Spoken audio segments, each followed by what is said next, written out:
Happy Monday, Lucky Lefty Podcast. The Onora boys are definitely in the building.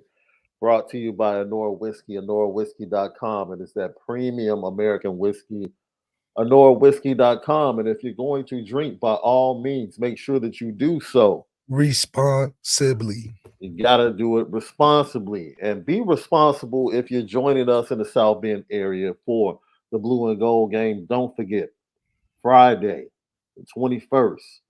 Lucky Lefty Podcast will have a live broadcast. South Bend YMCA will be in the studio in the South Bend area, 2 hour show. We will be promoting young journalists, giving them an opportunity to help us host, talking Notre Dame football, having special guests. Then we'll be going to St. Joseph Food Pantry to give out food and support the community.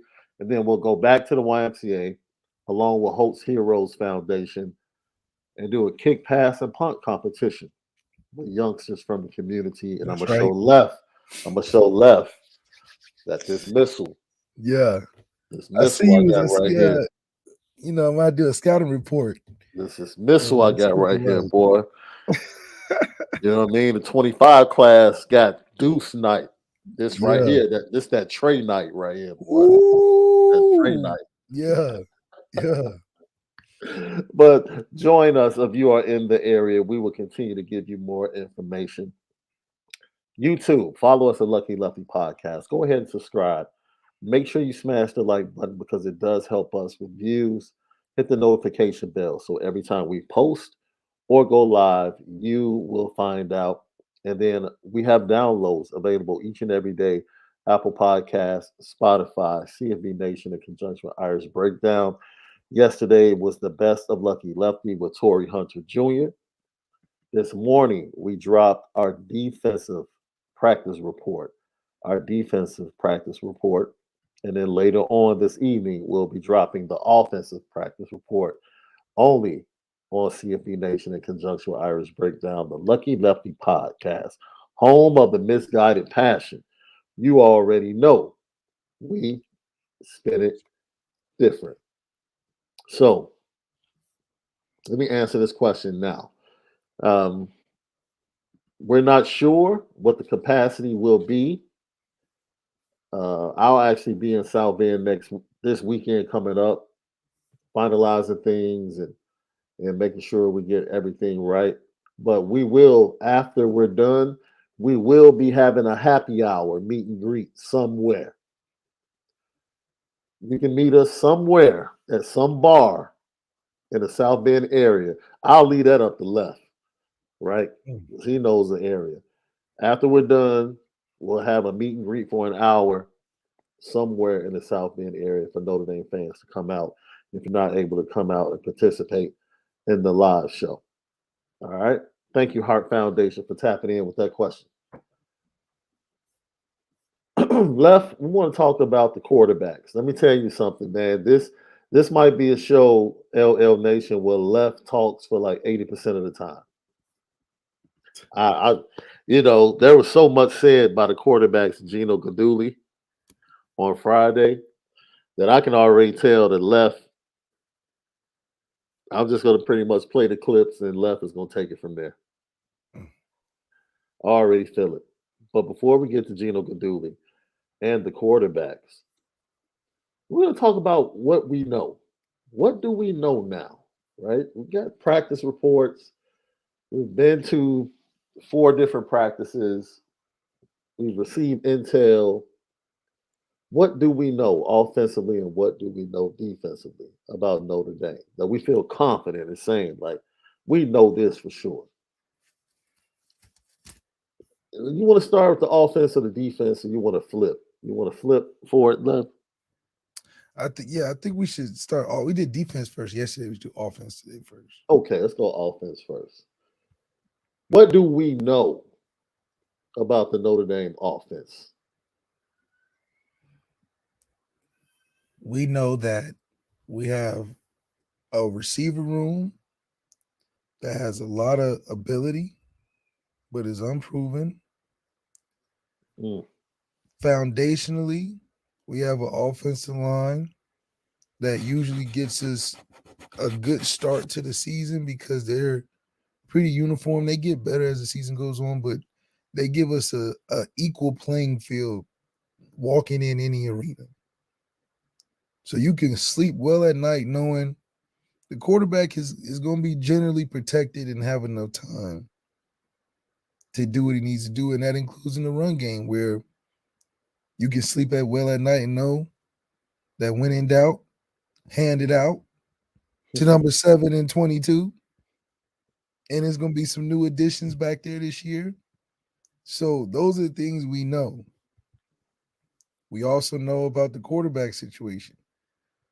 We know that it's better than last year on paper. I need to hit the organ right there. My fault. I forgot to tune you up right there. My fault. Let me hop on the Hammond right quick. I got you. On paper, better. Tommy, gone.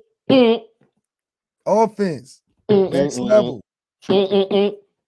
No longer a minimum of 150 passing yards a game. Come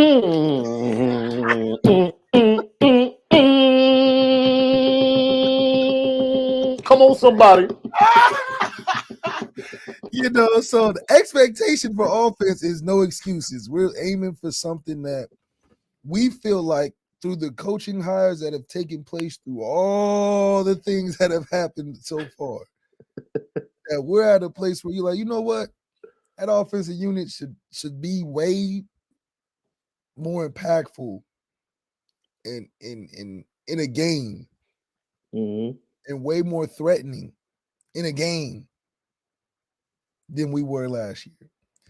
And I think it's going to complement well with the defense because the defense, even though they may not be an intimidating defense, they hard to just be scoring points on too. But, a good defense never looks great until the offense does its part.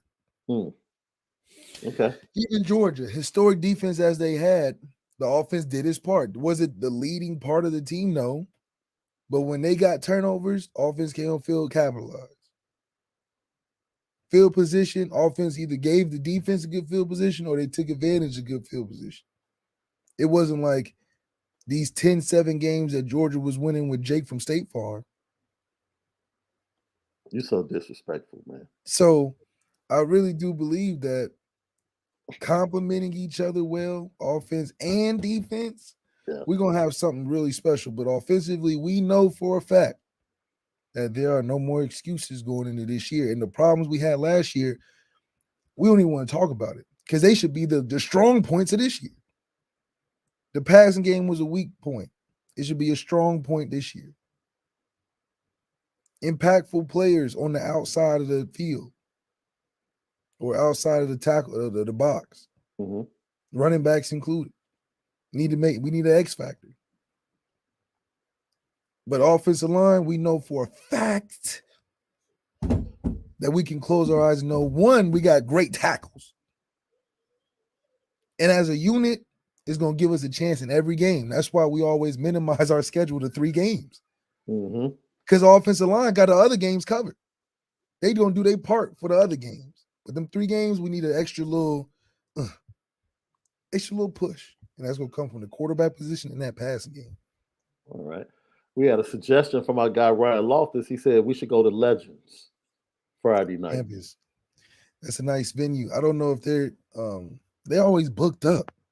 Legend has the most booked up schedule or super expensive schedule or booking prices around. So we can call over there though. We'll find a place. Tell them Left is coming to town. You drop Left's name in South Bend, it's like what? I saw the offensive line went to Mission Barbecue last night. I went to Mission Barbecue last year when I came for the blue and gold game. Man, I dropped Left's name, got a discount. We didn't even have Mission Barbecue when I was at school. Went back to the hotel. Left and I went down to the bar. The bar was supposed to be closed. Yeah. They saw I was with Left. They were like, "Oh no, come on in." Hey, we just opened. Yeah. For you. For you. We just open for you. I'll give you something before we switch to the defense, left. Marcus Freeman is much more comfortable in his skin. We know that.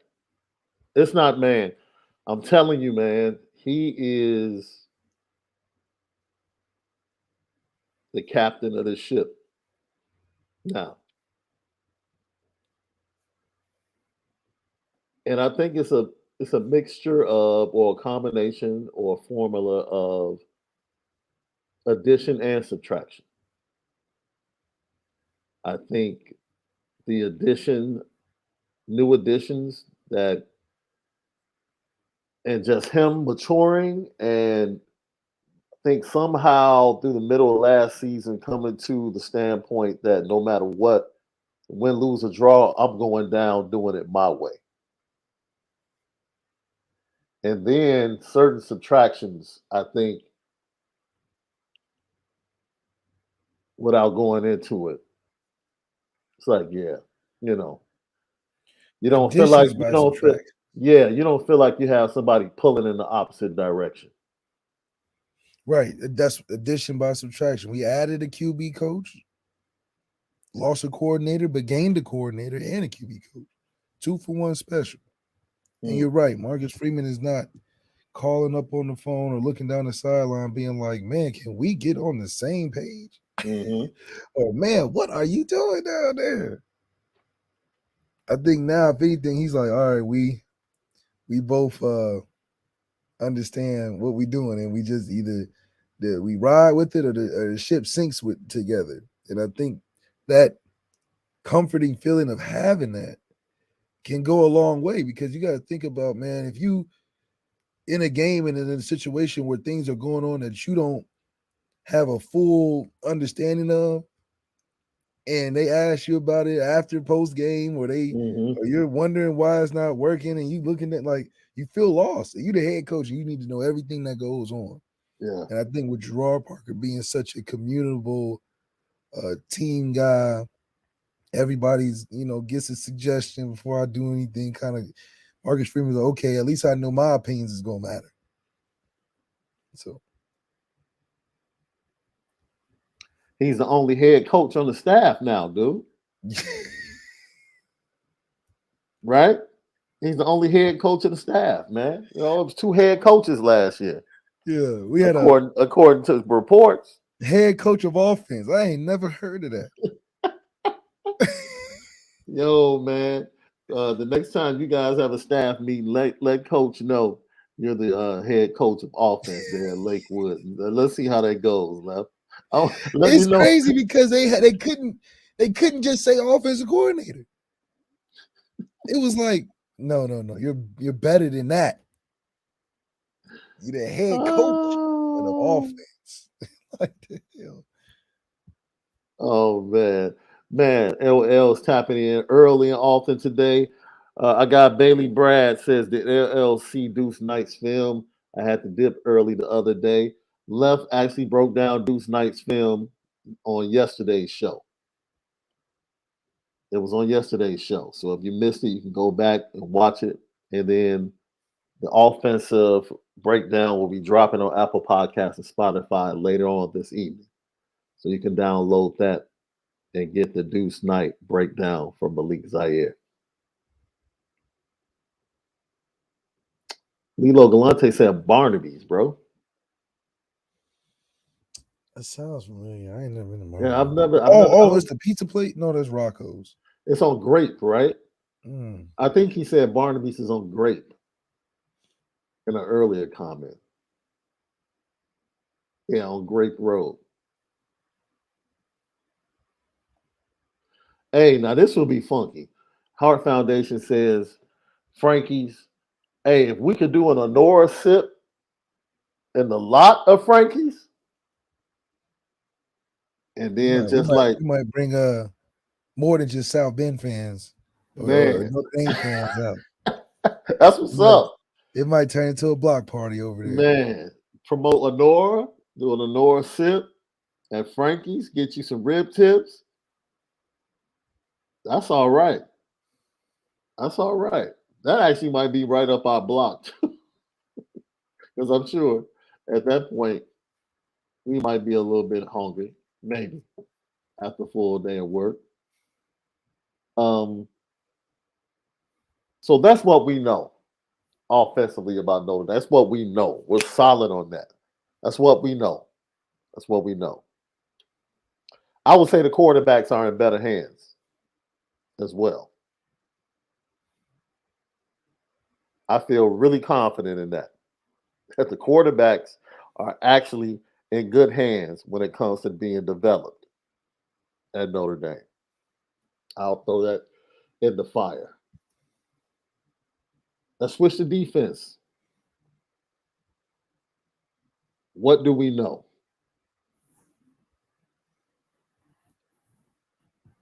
I can tell you one thing off top.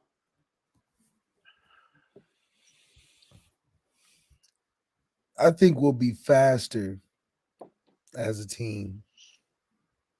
And that's something that we really been missing. I think defensively, I've always thought we've been a good defense, but we've never been a team that's been speedy defensively, like a LSU defense or one of these top defenses you hear about all the time. And I think the physicality and the team speed on defense is increased and will be noticeable, particularly like the linebacker position once we transition, into our athletes in the recruiting classes coming up. But also our 2-3 deep has some speed we haven't seen in Mm, a while. So I think the mix, like we talked about yesterday, the chemistry of who's that starting five, who's your sixth man, who's the guy you need to put in when the chips get tough, no matter the age. Talent wise, we have a host of guys we can throw out there that we can trust athletically. That maybe they don't know all the aspects of the defense, but athletically they're gonna cause some havoc. And I think that's what Marcus Freeman is leaning on because a lot of these guys are two-way players, play multiple positions, go out there and make an impact. And the guys doing it are guys that have been in the system for what? This is their third year now, second year. Some of these yeah. guys in the system, and they're being in a leadership position, a leadership role.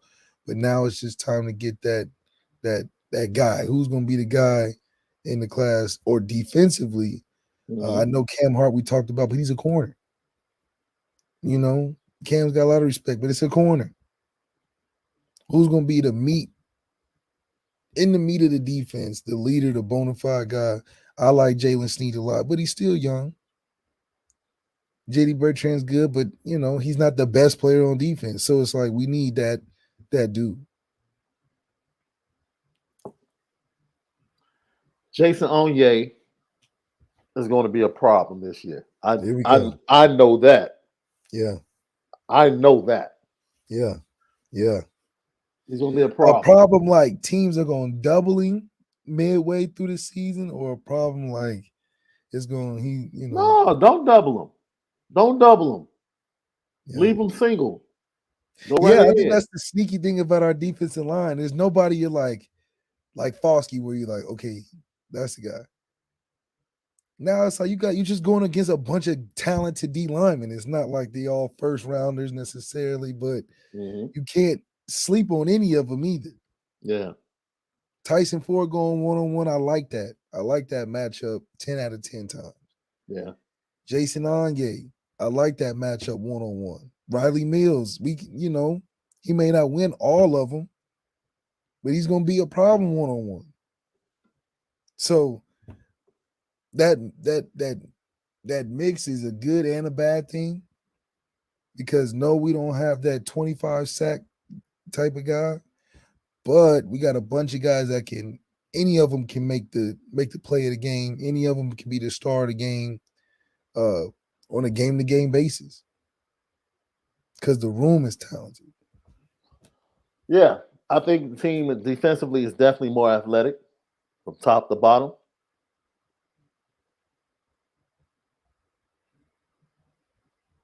The linebackers have a chance to be really good.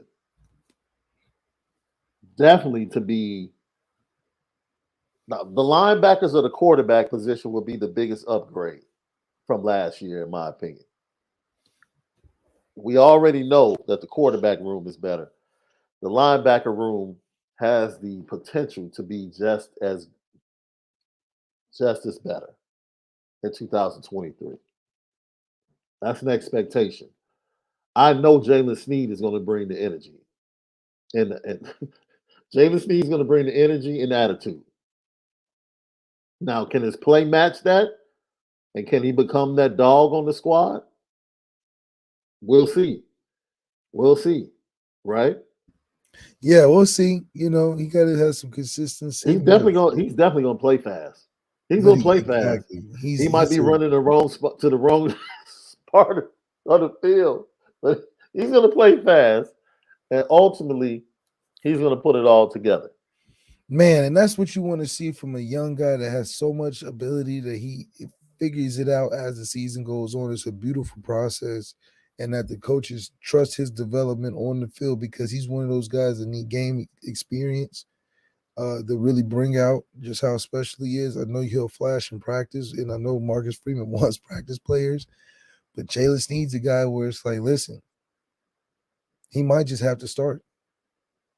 I know he's young. I know we got Maris and these guys that we love has been putting in the time, but we playing Ohio State. Sometimes you can't rotate everybody. Jalen Steve may have to take a majority of the snaps. Yeah. And it's okay because he needs to be on the field for majority of the snaps. Yeah. Yeah. So the Yeah. role, you play 2 possessions, I do 2 possessions. That's got to, that's where coaching come in. Yeah. Because it's all cool when everybody gets in. When you're playing the Dukes and the Boston Colleges and the, any ACC team really, but you didn't talk about some of these other teams we play in the Navy. Everybody gets in. But them 3 games, rotation gonna be a little funny, and the secondary gonna be a little funny. I know you want to get in DJ Brown, Ramon Henderson, but Xavier kind of gotta stay out here for a couple more possessions. We got to get the ball back just a little, So I think that's why it's important. You need dudes that are bona fide. Yeah, you get a group of guys that are good, but you need a dude because when it gets tough in the game, all the guys that are grouped together that all play pretty solid, you need a. Why do you think Iowa got so far? They had the one. And she's such the girl that they got other teams linking up to talk stuff. Linking up. Yeah, we're gonna get to that. We're gonna get to that. Well, see, wait, I put Angel Reese on the petty train yesterday, did I not? You did. Did I not? It was petty. So I'm a fair dude. It's I'm a fair dude. I put Angel Reese on the petty train yesterday. I didn't have a problem with what she did because I knew the backstory and the history from watching plenty of Big Ten women's basketball throughout the year. So I knew the backstory and the background. how she be talking to your alumni, fighting the alumni women, man, talking crazy. Bruh. So I didn't have a problem with it. She did it. She did too much, in my opinion. She did a little bit too much. Like the first time, I would have been like, okay, that's funny. Yeah, at the free throw line, cool. Yeah. But after the game, you still. That's what I'm saying. Caitlin is so good. But she was trying to make a point because of other stuff. We'll get to it because somebody asked me to talk about it at the start of the show, and I said, no, I can't do it at the start. Yeah, we'll do it. John Massey said, thank you, John Massey, for tapping in. D-line going to be better. As a committee. Yes, we agree. As a committee, all of them should elevate their play. Anthony Solomon, well, this is a perfect segue for us. He says the cornerbacks are elite. And then David Jones says, thank you, David Jones, for tapping in. I really like hearing that Javonte Jean-Baptiste was making Joe Alt work. He was making Blake Fisher work. Look, man, he put in some good reps against Joe Alt, but he didn't go nowhere. He ain't go nowhere. No, man, Joe Alt is that dude. That's something we can add to what we know. Joe Alt is that dude. Yeah. He's about as sure as a first round tackle Notre Dame has had in a long time. Okay. I didn't say offensive lineman because Quentin was a guard. Yes. He might be the best since Ronnie At tackle. at tackle. I can believe that. I can He believe that because is Mike left us with more to be desired because he yeah, was just so big. yeah, And Eichenberg, he was good, but he just like, man, 4 years passed so fast with him. yeah, Liam, because he started as a freshman, right? Yeah, and it just like Yeah, it was like, damn, you already playing for the Dolphins that fast? right, Damn. right. Alex Bars passed fast because he was injured. Man, And Alex he was started actually at tackle. trending up. He was trending up in He my was opinion. trending up, and then Yeah. he graduated. It was like, damn, you was just Yeah, so. he just never got right. The Bears drafted him and Now thought he's in maybe he Oakland. could get yeah. So Yeah. that, I mean, I'm sorry, no, but Vegas. But Vegas. so from just a pure coming in, everything kind of go right, and then you just are a great player yourself, Joe Alt, absolutely. Because Blake Fisher got hurt his first game, Yeah. so it's pretty bona fide. That's what I'm saying. Both our tackles are bona fide. Yeah. Ohio State had one. He graduated. I like Paris Johnson. I'll be Paris Johnson fan. I know him before he went into school. Man, I want him in the Chicago area. Wouldn't Yeah. mind. Yeah, Wouldn't so mind him being in Chicago.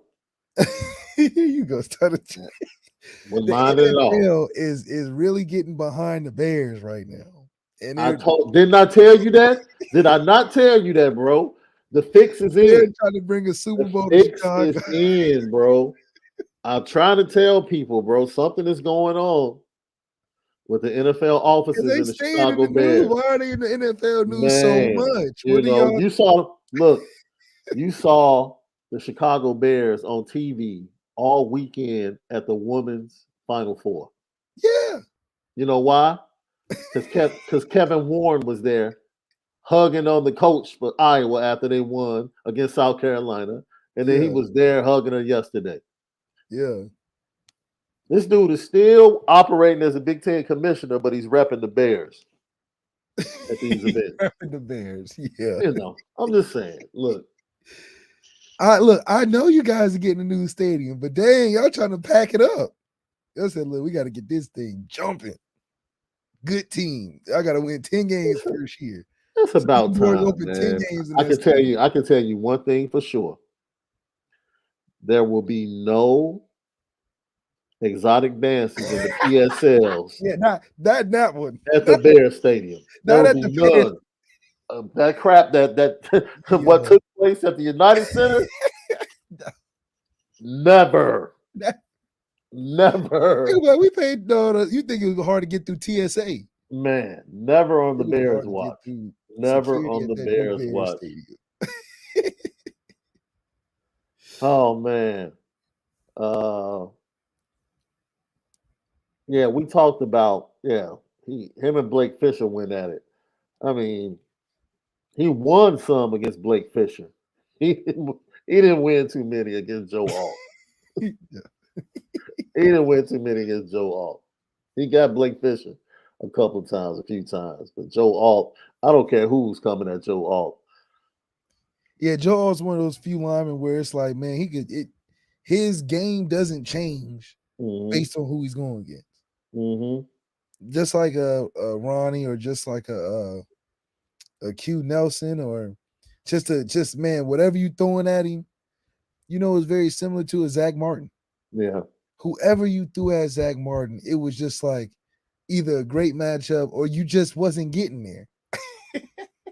And he made it look so easy. Just like, no, get off me. No, you ain't getting there. Anthony Solomon, yes, more than likely. The new stadium I will go to. I definitely will go to the new stadium.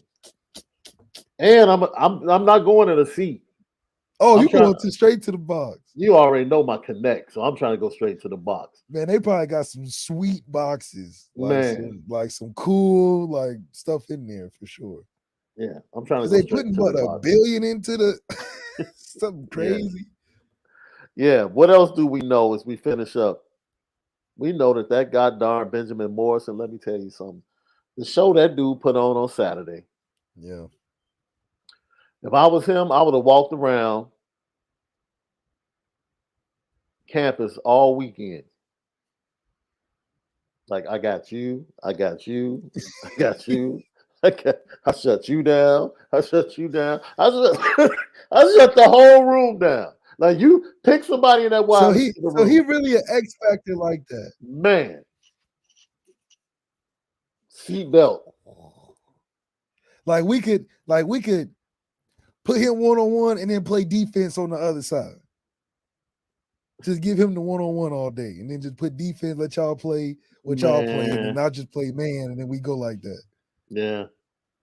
It Like he's really like, man, give me was. Josh Downs, Jordan Addison, and Jackson and Jigba in one season, and I got you. I'll give you some results. I said once again, it really was an incredible practice performance. It was almost like he said to himself, "Oh, the media is going to be here the entire practice. Okay, that's real Yeah, he cute. said, I can't let That's that real media cute how y'all been putting the clips out there, happy like, oh, Tobias caught one over Benjamin Morrison. Okay, okay, okay. He ain't catching nothing on set. Nothing. Neither like you did can't you gotta Deion damn Colsey. near Photoshop. No, nothing. Nothing. And I didn't see one receiver get breathing room in any rep on Benjamin Morrison. None. It was like a fantastic practice. He had a fantastic practice, bro. The dude, he's just phenomenal. You just pray for his health. You just pray for his health. You pray for Cam Hart's health.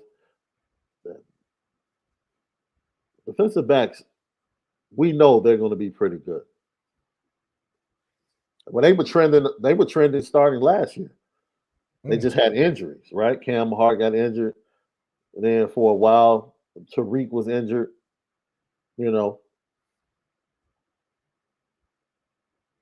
I feel comfortable that if Clarence Lewis moves to safety, the safeties can be just as good. Yes. Yes.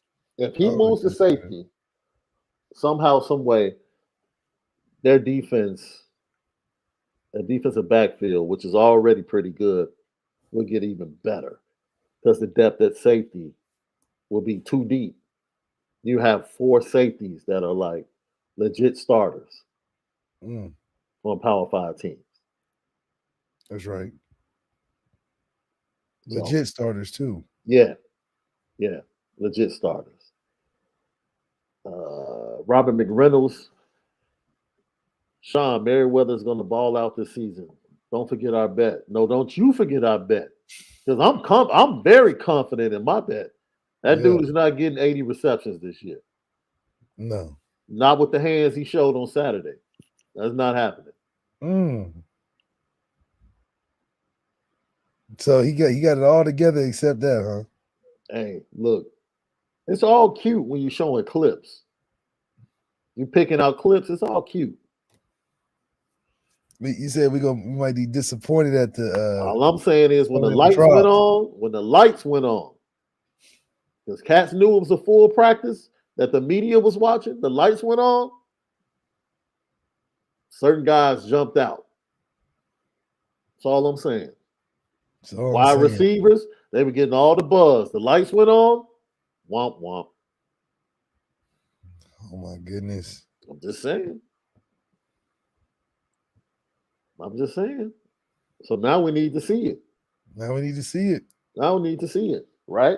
And Tobias honestly should have had more reps under his belt.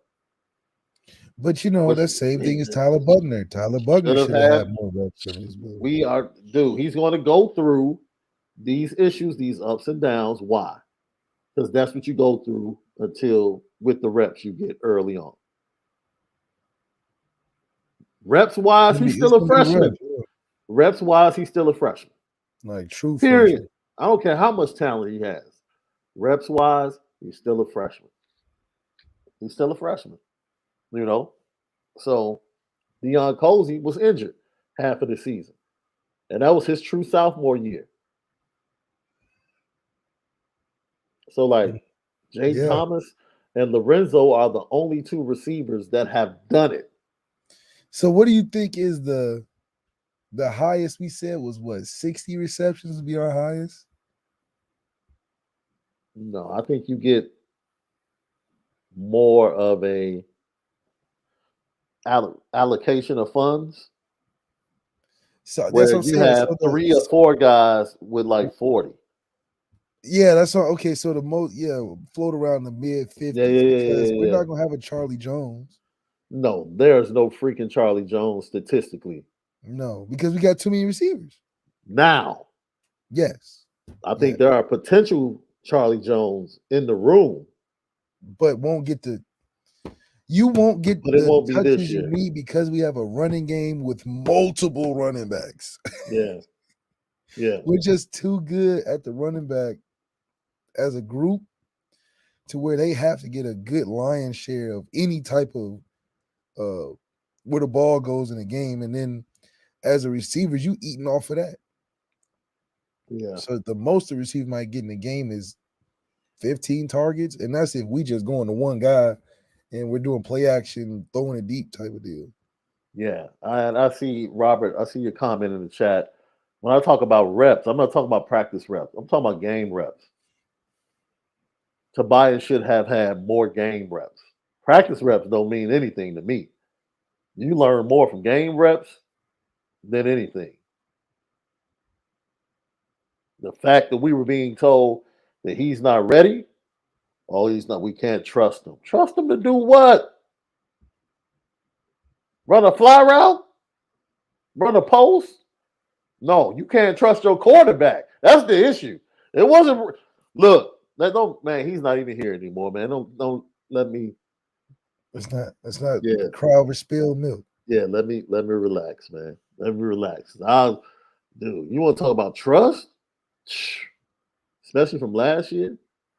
So those are the things we know about Notre Dame as of right now. Those are things that we feel really confident in, and we look for those things that list to expand as we go into the fall.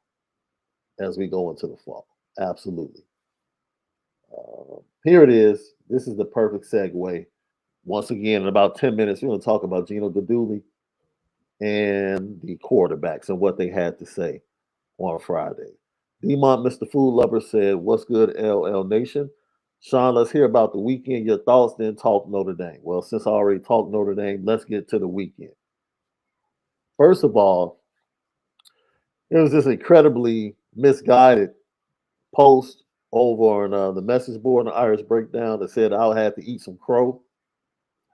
I don't know what crow anybody's talking about because first of all, I never said Iowa couldn't win.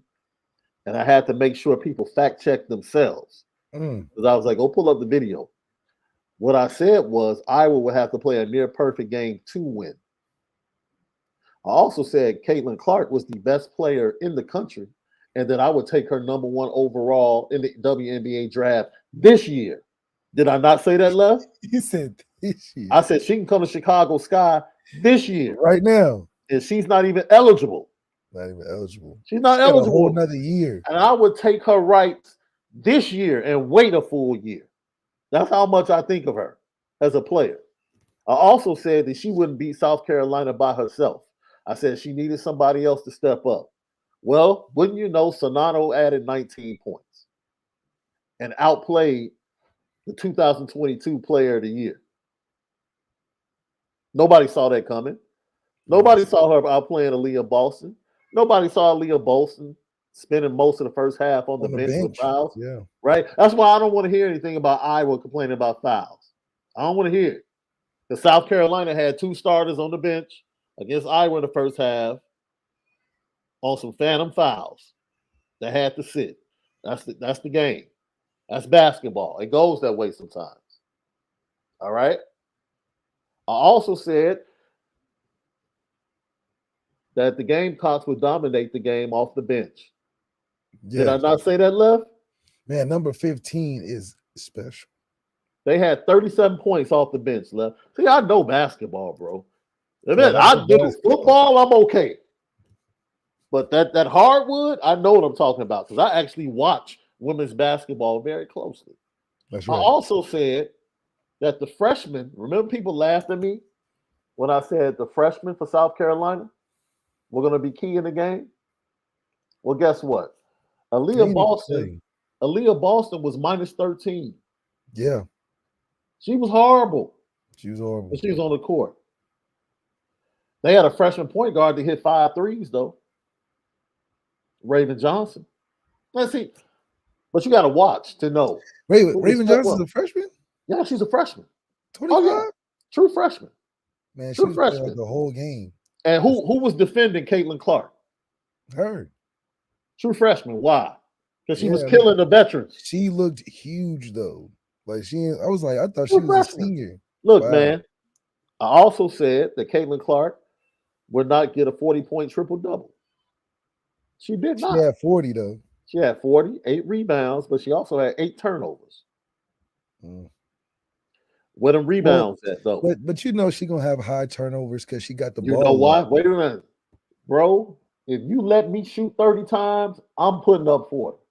That's what I'm saying. She got turnovers though because she has That's the what ball. I'm well, saying. too. Yeah. Efficiency, everybody knows this. If you She don't, don't have good efficiency. you should be able to score double the points of the shots you take. That's efficient basketball. If you take 10 shots, you should score 20 points. If you take 15 shots, you should score 30 points efficiently in basketball. That's at all levels. She took 33 shots. She's a volume shooter though. That's She's a why it's volume like shooter. She was volume 5 of shooters don't even 17 work. from 3. That's Volume why I said shooters Raven only Johnson work did in about college. as a good job she could. But Yeah. congratulations.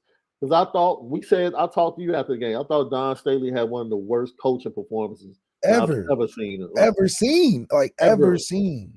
Like didn't for do her to be anything. so great, it was like either she took a dive or she got tapped by the mafia people. Cause that was just it was like I could have coached the game at least Dude, all the time out and be like, hey, where the shooters at?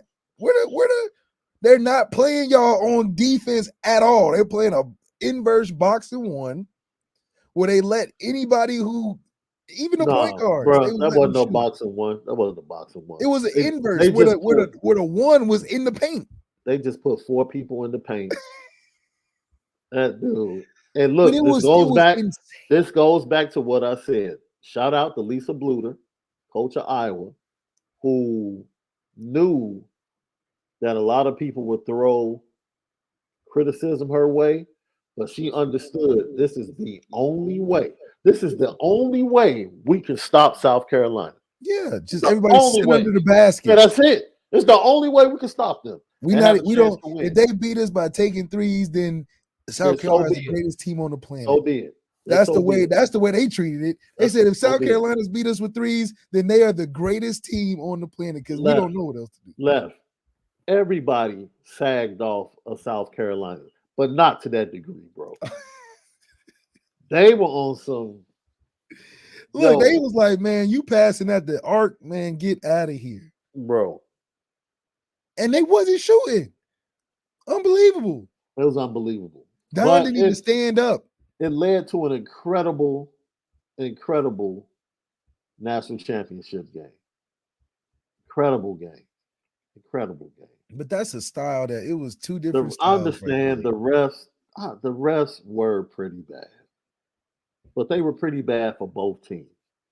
Because Angel Reese's second foul was horrible.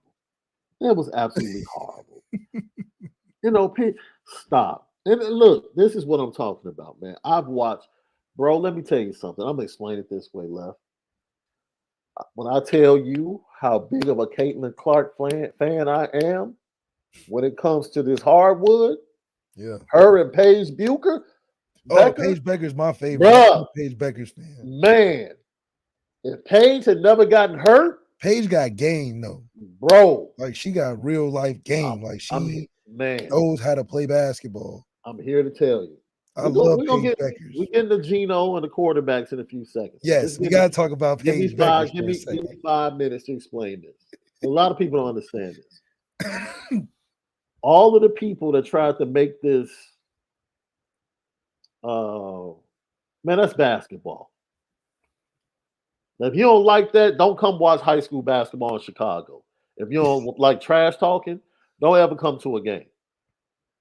If you want to get up on a pulpit and talk about sportsmanship and that's just hard. That's hard nosed basketball That's in right. the city of Chicago. Ain't nobody feelings getting hurt by no trash talk. Nobody, Y'all talking, huh? man. You ain't telling no kid in Because Chicago. y'all bumping their gums, huh? Y'all bumping gums over Yeah, there. man.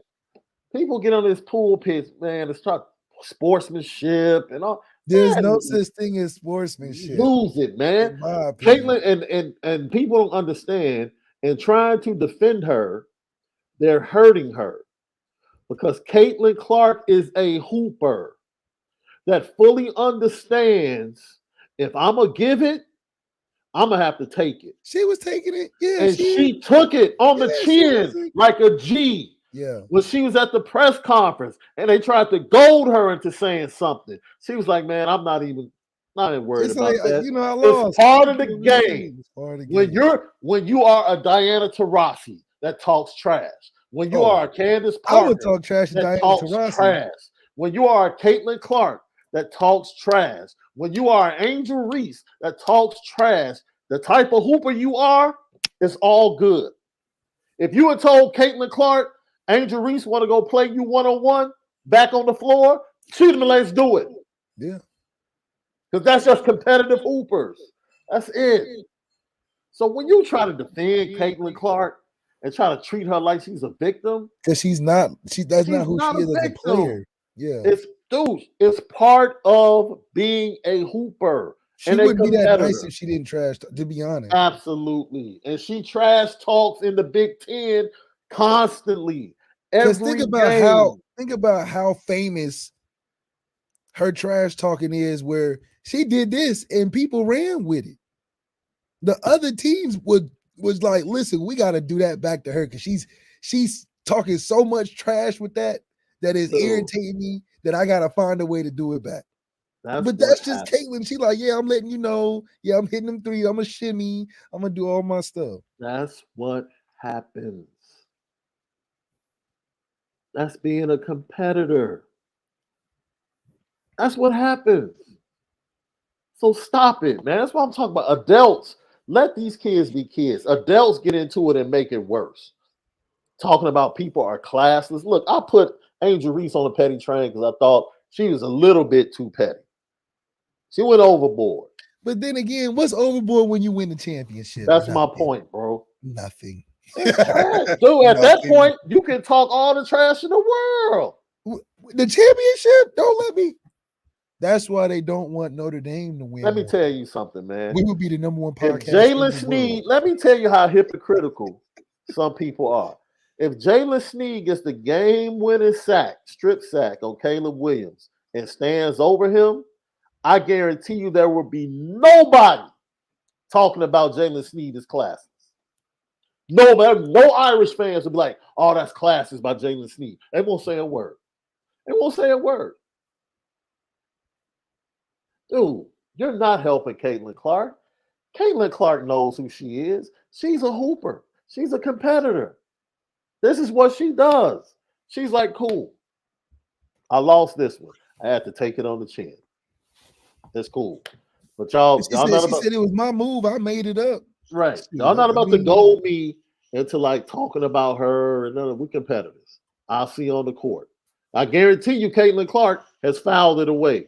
Oh, she remembers it because she gonna see her again. Oh, yeah. And she gonna probably try to give her 50.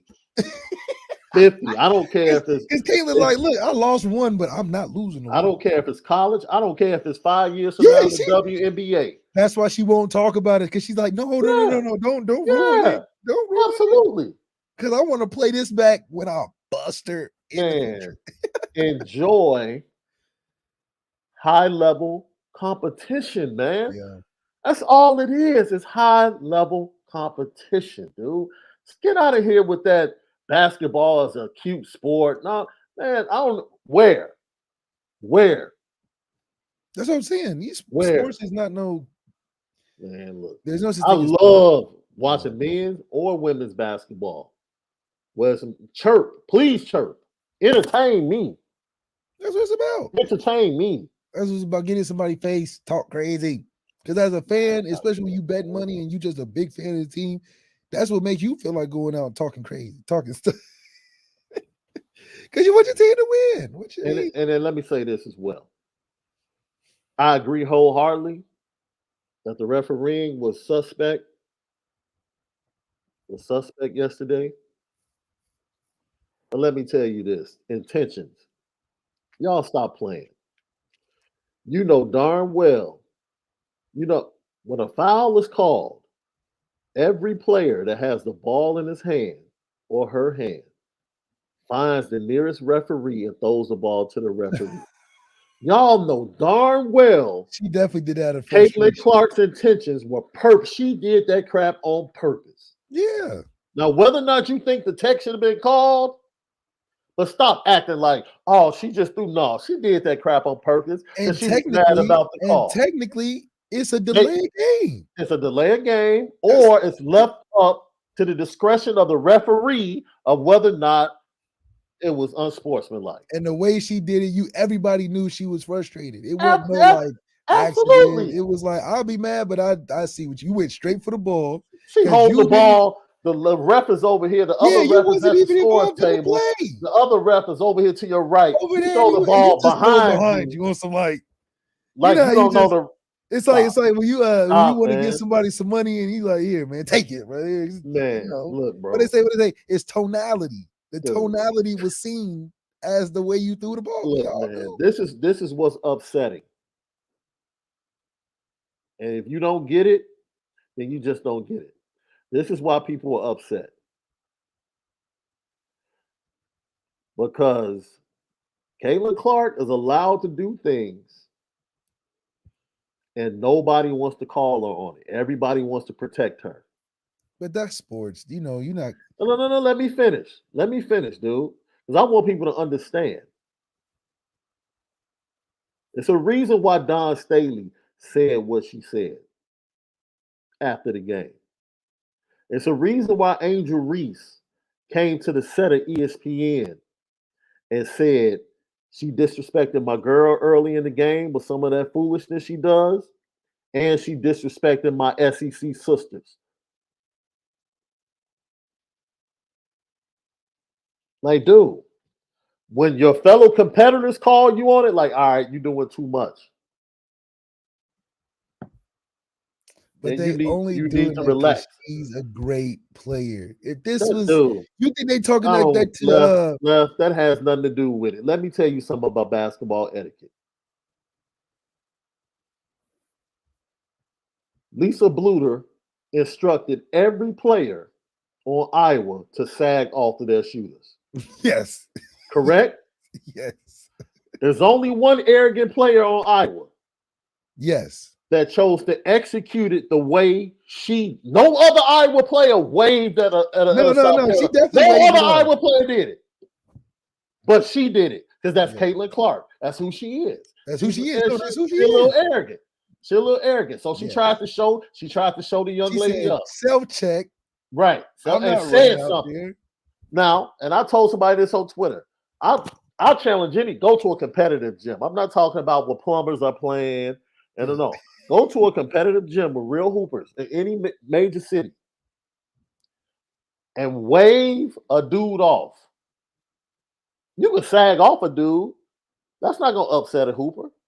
But wave a dude off like she did and say something and watch what happens. I dare anybody. Go to a gym and do that and watch what happens. You see, you might understand it. That's hooper language. It's one thing to sag off of me because you think I can't hit the jumper. But when you try to show me up, don't do that crap. Now, because now it might be some hands thrown in here. Don't do that crap, bro. You don't do that. You don't do that. And this is why I applauded Angel Reese. She had the courage To stand on it. to stand on it and call her out. That's right. And for people don't understand, if you don't understand the code switching and narrative switching, like I said, that's America's darling, hero, all of this, right? And then other players do the same thing. The narrative is totally different. They hood. A national writer actually said that Kim Mulkey coaches a bunch of hoods. It's a national writer.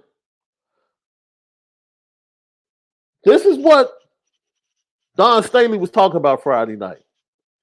Lisa Bluter, 2 days before they played South Carolina, said playing South Carolina is like being in a bar brawl.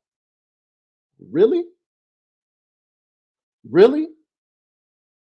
That's how you refer to young women? As being in a bar brawl? I wonder, would you say that if you were playing Virginia Tech, who also is a top 5 offensive rebounding team? You didn't say that about Kim Mulkey's squad when Angel Reese is the leading offensive rebounder in the nation. You got to watch, man. You have to watch how slick people are with their words, man. And that's what Don Staley is saying, man. Yo, call everything linear, man. Keep everything the same. Keep the same energy. And be fair. That's it. Just be fair across the board and let these girls have fun and bring some entertainment to the game. Please let the Caitlin Clarks and Angel Reeses do their thing. Please. Shout out to the new president of the NCAA who kind of hinted earlier today that coming off of this successful tournament, the women's tournament will be getting their own TV deal moving forward. That's, Charlie Baker. Man, to everyone connected to a great Final Four down in Dallas, salute to you. Salute for investing in women's sports and women's basketball. And man, it's well deserved. They deserve their own TV deal to be able to make their own money, man. That's it. I'll give you a great example. It is big. So somebody said I'm reading into things. I worked for ESPN for 5 years, Left. I was censored on my social media for 5 years. I couldn't say anything for 5 years, Left. I couldn't say anything you politically. were in Twitter jail for 5 years? Twitter jail. Couldn't say anything politically. Dang, what'd you say? Couldn't say anything about how I felt about situations. Nothing. You was in Twitter jail for 5 years? Dude, I had let me tell you something, bro. I had someone that I was introduced to that when I was introduced to them, they introduced themselves as a male. Okay. Had no clue what their life behind closed doors were. Got into a debate on Twitter and said the phrase with them and said the phrase "come on, man" twice. Wait, you said that to them in response, like I go back, like "come on, man" twice. Yeah, they literally photoshopped the Twitter conversation, right? Their friends came from the community, came and jumped in and jumped on. Oh, you was getting. They photoshopped the conversation, sent it to my boss to try to get me fired. No way. Because I didn't use the right pronoun. No, that happened to you? That's a real that really be happening. No lie. Dude, come on, man, is a natural phrase that is not gender specific. Wait a minute. They said that was gender specific? Oh, they said I was being insensitive and all this type of stuff. It was ridiculous, bro. It was ridiculous. No way. That's as much. And they got you on Twitter jail for 5 years for that? Dude, I could not say anything, bro. I couldn't say anything. I couldn't say anything on politics. I couldn't say anything I couldn't talk about this situation the way I'm talking about it. No if I was still at that network, no. Heck no. So ESPN no. I couldn't say that Diana Taurasi and Sue Bird were horrible. Oh, you can't even criticize. I couldn't criticize, say anything. And they are awful. They are awful. The bias, dude, the broadcast reeks of Connecticut arrogance and bias. Reeks. Dang, I did not know that. Reeks.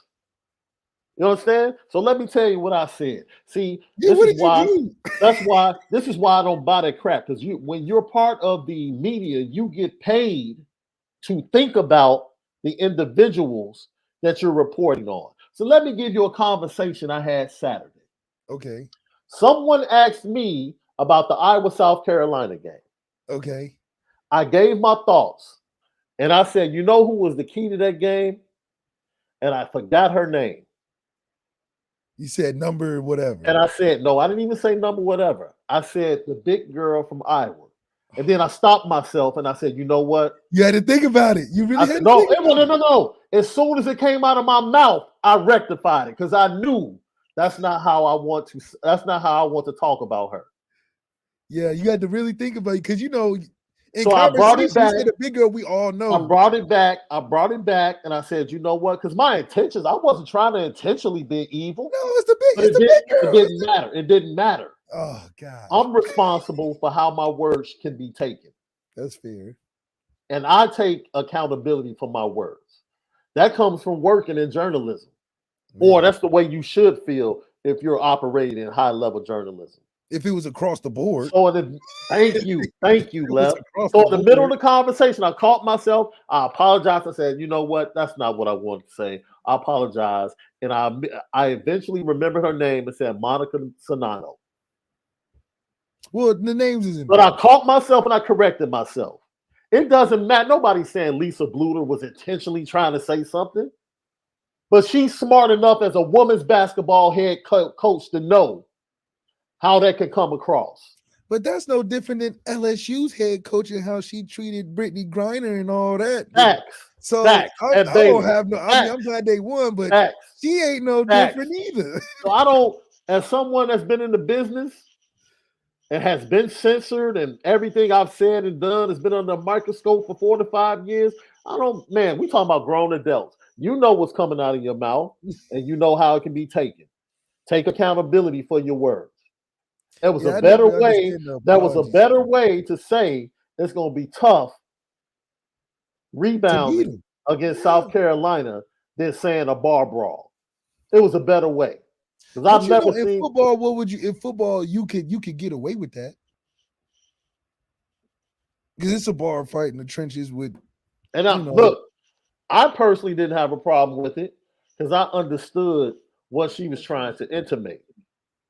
But I don't have a problem with the other people that did take issue with it because she left herself open. So you saying don't give people the excuse or the reason? Thank you. That's a responsibility. That's as a journalist. Yes, that's the accountability you take when you're writing words, bro. That's why you read over your words 3-4 times, and that's why you have an editor to read over your words to come back and say, "Are you sure you want to say this? Are you sure you want it to come across this way?" That's why they have people in positions. If this was the Wild Wild West where people could just say whatever they want, I can only imagine what articles would look like if we didn't have editors, copy editors. It would be crazy. Man, are you kidding me? Do you know how many things I had to stomach at ESPN?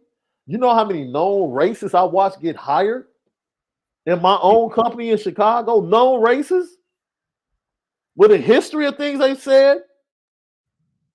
But you want to talk about diversity is at the forefront? Come on, man. This is the world we live in. It is what it is. Notre Dame. This is all I'm saying. This is, you know what? This is very well stated. Using the word brawl that's a word for hockey, boxing. That's it, man. Yeah, you're not relating bar fights to basketball. No. Not when you describing the physical game. And then I felt bad for saying big girl, bro. Like immediately. Like, I would have drew the line. I wouldn't have felt bad because the big girl, the 5's the big. Damn, the 5 the big. Cool. Is the big. You know what I'm saying? But for me, I watch over my words, and I'm like, yo, man, that's not how I wanted that to come out. Right. You know, and that's the job of journalists. You have to be accountable for your words, right? So there is no, dude. How are you gonna hide from saying Kim Mulkey coaches a bunch of hoods? You can't even you can't even explain that. There's no way you can explain that away. That was on purpose. Yeah. It's disrespectful. And the narratives always get switched depending upon the people, bro. Nobody talked more disrespectful trash than Diana Taurasi.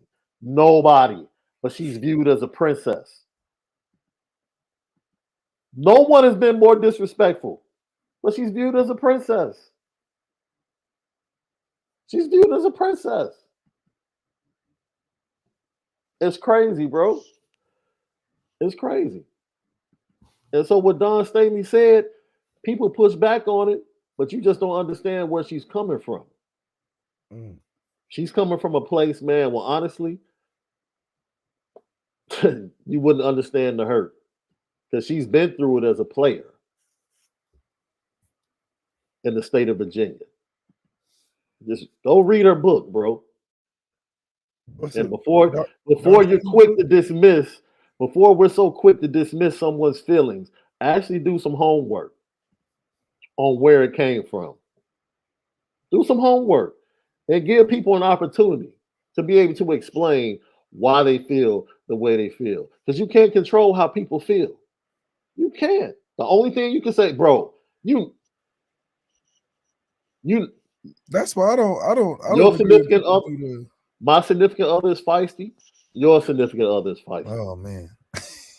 We both have feisty women, bro. Oh Okay. man. When they tell us how they're feeling, the wrong thing for us to say is, you shouldn't be feeling that way. That's the Oh wrong thing to yeah. say. Oh yeah. Yeah. That's the wrong I'd thing to rather say in just not say conversation. anything. How about Man, let that? me tell you something. For those of you that are single, don't ever tell a woman how No. she should be feeling. Don't you do that. No. Don't you do that. You might have to lead with, I understand how you feel. There you go. That's how you There you lead with go. it. There you go. But you There you go. can't try to, man, it's just too easy for them to slam dunk you into an argument when you try to talk Absolutely, about man. It's just like, man, just relax, man. I think that was a lot put out there this weekend on a lot of levels to cause confusion, disagreement, and upheaval. And it's really not that big. It's really not that big. The stuff with Caitlin Clark and Angel Reese, that's just competition. It's really not that big. They don't even care about it that much. Angel Reese felt a certain way and reacted. Caitlin Clark's been doing her thing all year. She understood. This is what I participate in. I lost. I got to take it on the chin. That's it. It's over for them. yeah. But when you have foolish people on social media trying to make it into a bigger issue and stuff, like stop. Respect what Don Staley said because it comes from a place of facts. It comes from a place of facts. Respect what Angel Reese said. Because it comes from a place of, yeah, she felt like this young lady disrespected her teammate in the first half and had disrespected Raven Johnson by trying to show up against South Carolina. And she got tired of it. And she wanted to point it out. While everybody was trying to make her seem like one thing, this pretty picture, like, man, I want y'all to see this too. You know? And that's it. That's it. Yeah. There's nothing classless. There was nothing classless about what anybody did. No. Petty, a little bit too much and petty, yeah. Classless. You Yeah, need to and look then up it's like you won. You do what you want when you win. man. That's all I'm saying. Because if she didn't win, Caitlin, guess what Caitlin would have did? She would have went over the top. She would have ran around the whole court doing this. And it's like at that point, what can you do but say, hey man, good game. Yeah, so that's why you gotta Good be the game. winner in And my situations problem, like these. dude, if Caitlin Clark is good with it, everybody else needs to be Everybody good else should be cool. Let it go. That's it. That's it. Lucky Lefty podcast, man. Let's get to the quarterbacks left. I know you have to have some very interesting things to say. Next is QB talk. Lucky Lefty Podcast. We spin it different. Lucky Lefty Podcast, we're back. Gino Gaduli and the quarterbacks met with the media and left. One of the things that we know definitely is that the quarterback play at Notre Dame is better and will be better in the fall. How much better? Will it be championship level? Man, who knows? But you can get the practice report on that offense on Apple Podcasts and Spotify, CFB Nation in conjunction with Irish Breakdown. All of our great content. Leave 5 stars, leave your comments. It's the Lucky Lefty Podcast. We spin it different. Gino talked about his quarterbacks when he met with the media.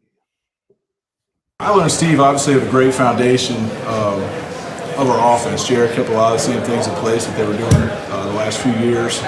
So those guys know it better than anybody. And when I first came in, as I'm learning it, they're trying to help me learn it. So obviously he's using that to his advantage. I think through 5 practices, he's done a great job for us. And then what's Sam's just comfort level within the offense and running it at this stage? Yeah, he's getting used to just the different tempos. Like he's used to going 100 miles an hour at Wake Forest. He's used to being in shotgun every single play. And so some of the things, just breaking the huddle, getting in the huddle, getting under center, some of that's a little bit of adjustment for him, but he's embracing it. He's a worker, and he's going to help us win a lot of games. Did you hear what he said at the end, Left? Gonna help us win a lot of games. Yeah, that means Sam Hartman is the starter. Yes. That's exactly what it means. But we knew that. We just want Tyler Buckner to have. I mean, we knew his role was going to be package built. Yeah. He knew his role was going to be package built last year. Yeah. So it's coming in the form. Now, what he can do is, all he can do is be good in those moments and hope that next year they give him the whole spot. Yeah. But selfishly, I would be a little ticked off, only because it's like, damn, I can't even get good footing, can't stay healthy, and then I'm back in the same spot just 2 years later. Yeah. So obviously, if Tyler wants to build a career, but this just seems like a place where he's getting pigeonholed in a certain role. I mean, you might see him play some special teams or something crazy. There's many limited experiences he's getting, but half of that is not being able and unfortunately can't stay healthy. Half of that is, because of that, the coaches just don't know. They didn't want to walk into a season being like, well, he was 3 touchdowns, but 3 picks. Well, he did take all season recovering. I mean, damn, we can't, and we definitely can't have no Drew Pine experience as a backup role. So, I mean, it's just a tough position to be in. And Gino, he coming into it like, look, I'm thinking Kenny, Carr down the future. We trying to get this process as good as we can. They might even still be thinking Angeli in the tank because Gino's just getting here, so he don't really got no allegiance necessarily to any particular person. That's probably why he was so open and being like, yeah, Tyler Burger's gonna help us. He ain't gonna be leading us, he's gonna be helping us. So yeah, so just what he said at the end, I was like, okay, we haven't heard it publicly, but all right, appreciate you for putting that out publicly. Telling us what it is. What's the focus? What's the focus for the quarterback room right now, Coach? When you recruit quarterbacks, you're looking for all those intangible qualities that everybody talks about, and you're looking for some of those things on the field. If they're to this point, they can throw the ball really well. It's more about their decision making, their leadership, ability to handle adversity. Those are the things that you want to see coming out of spring football. What are you focusing on right now? Decision making is a big one. Like out there, you're running the show. You got the keys to the car, and you got to make the right decisions to get us where we want to go. All that matters is decision making as a quarterback. So that does need to be the factor of who should be out there is the decision making, and that includes situational awareness, red zone efficiency, the clock, what you're trying to set up for big plays, knowing when and when not to take a shot. You don't want to take a shot on third down when you're approaching the red zone when you could just get the first down from the play call. You throwing the ball deep for no reason. It's like, what are you doing? So decision making is everything, but that's what makes a good quarterback great, and a great one, Hall of Fame, is consistent decision making. Yeah, you can make a great decision, but are you a great decision maker? And so Sam Hartman has been proven to be a solid, decision maker. I wouldn't say great for where he was at, but this is a different level. So can he be great on a consistent level at this level? That would make him great. He was good at Wake Forest, but it's Wake Forest. You can throw 5 picks and get sacked against Louisville 10 times in a row, have a bad game.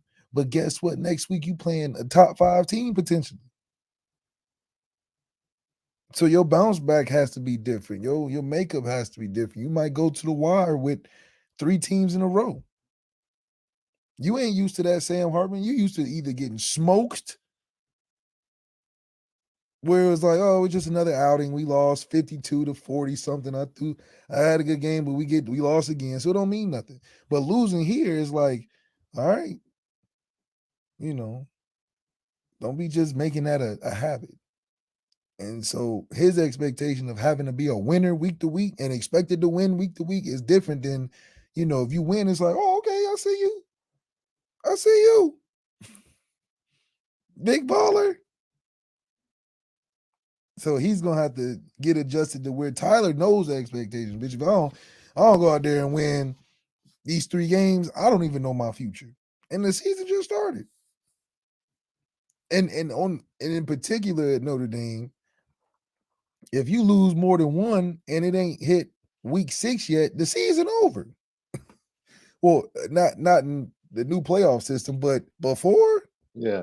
man, you lose a game early, you like, damn, we're about to pack it up. We about to pack it up. For sure. You Because definitely it ain't pack it nothing up. else. What are we playing for, What are right? we playing? Getting film?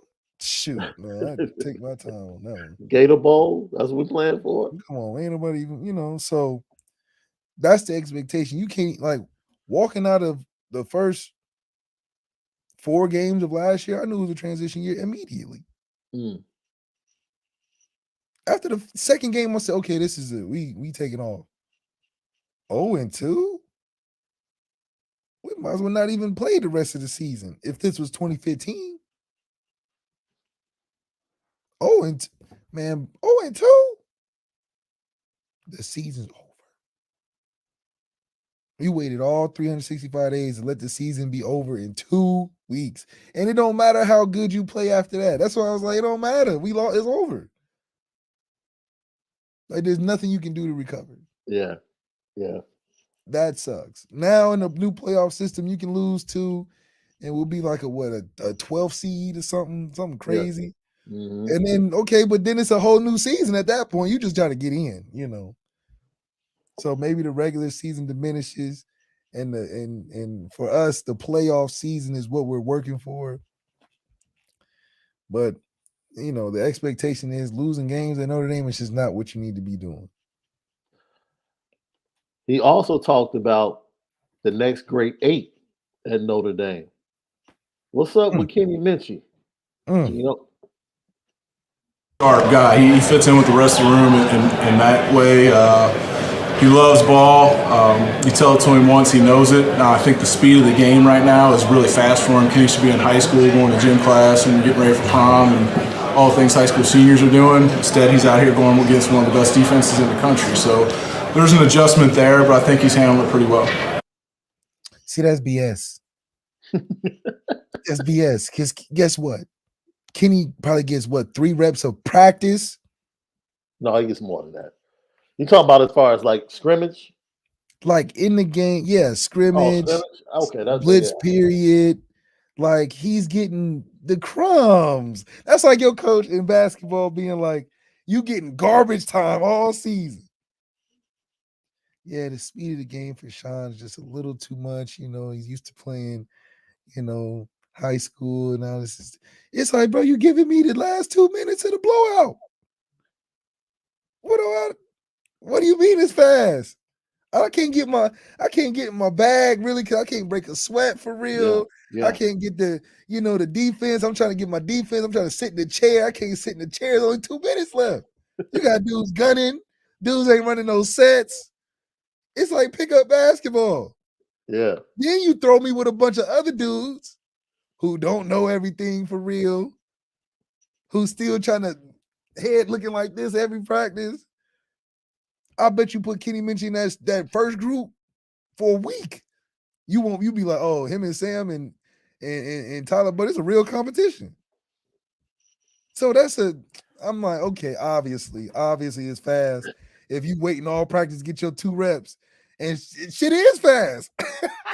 I remember my first practice, and it was fast from the jump. We get done stretching everybody. Oh, okay, let's ready to go. As soon as we break, everybody was running places. I didn't know where to go. Right. Yeah, that's fast. I ain't never been. And Coach Kelly talking about, yeah, where you supposed to be at? I don't know. This is my first day. Lucky Lefty podcast. Oh man. Apple Podcast, Spotify, CFB Nation, Irish Breakdown. We spin it different. Kenny Minchie talked about how well he's doing. Like, Kenny, what are you doing well thus far? Well, I'll probably say my ball placement. I always take pride in that. And, I feel like that's something I do well. So, And what did you see from the other quarterbacks? From the other quarterbacks, I feel like, they've been here, besides Sam, but he's, played football before. And, I feel like they're experienced, putting the ball where it needs to be. So, football-wise, what's been the biggest difference or transition for you, like actually out on the field? I'd say guys are faster. They're a little bit faster. I played pretty good competition in high school, but guys out here are just a tad bit faster. So, man, this is a confident kid, man. Yeah, he like, Yeah, man, this kid is so I don't really confident. know. He's like, He said, man, what you see from the other quarterbacks? man, thank you. That was the question. Like, what do you see from other quarterbacks? They've been here they longer. straight. They've been here. Like, He had to really think because he's like, but man, see, it's I nothing. like that. Yeah, That's the same attitude Bryce Young had. Just Can't play nobody his throw role. don't nobody throw better than me in here. Yeah, he ain't gonna boost nobody over. He just be Right. like, Okay, "Hey, y'all want me to listen, sit behind Mac Jones? Okay, I'll do it. I'll sit behind." He said, "Sam, I'll okay, sit- he played before. Okay, I Mhm. got you." Yeah, Because think about it. His first answer was, "What do you think you do really well at? Ball placement." And then when he say, "What do you like about the other quarterbacks?" Oh, they put it in the right spots here and there, but my ball placement nice. My ball placement that's my hey, best I love quality. this kid. And they put it. They, love you this know, kid. they throw some good balls here and there, but my ball placement is the best. I love this kid. I love this kid. I love his confidence, his quiet swag. Man, like you said, left in high school for a kid to be changing the trajectory of the ball and ball speed on Yeah. throws. That you don't That's do the that. only way he can. That's the only way Gino he can talk about it because he know he got different levels. So he's trying to figure out. Okay, I can float this one like this. I can't Right. do it like this. Right. That's range. Gino also knows, okay, Sam Hartman, you can't blame me for him. Tyler Buckner, Yeah, he had 2 years with Tommy Reese. Steve Angeli, that's Bunch Tommy Reese. Reese, dude. yeah. It's Tommy Reese, dude. Kenny Minchie, it's all me. That's me. That's all me. It's all me. That's my legacy starting right here That's right. at He said them Notre other Dame. dudes, they here by attrition, man. They here just getting their legs in there, getting some cardio, they degree, Yeah, yeah, but they ain't here yeah. like I I'm like here. the kid. I like the kid. Hey, man, let me tell you something, bro. I've never seen this young man more comfortable, boy. Look, compare him to the other quarterbacks that came to the podium. This cat, Tyler Buckner, bro, this cat was mad comfortable, boy. You might as well give this dude a surfboard. Yeah. It took him to the lake. Yo, Tyler, how comfortable are you? Part of your game are you most pleased with at this point in the spring? Probably decision making. I think I did a pretty decent job of making good decisions, trying to keep the ball out of harm's way, prevent turnovers. Yeah, I think that's been good so far.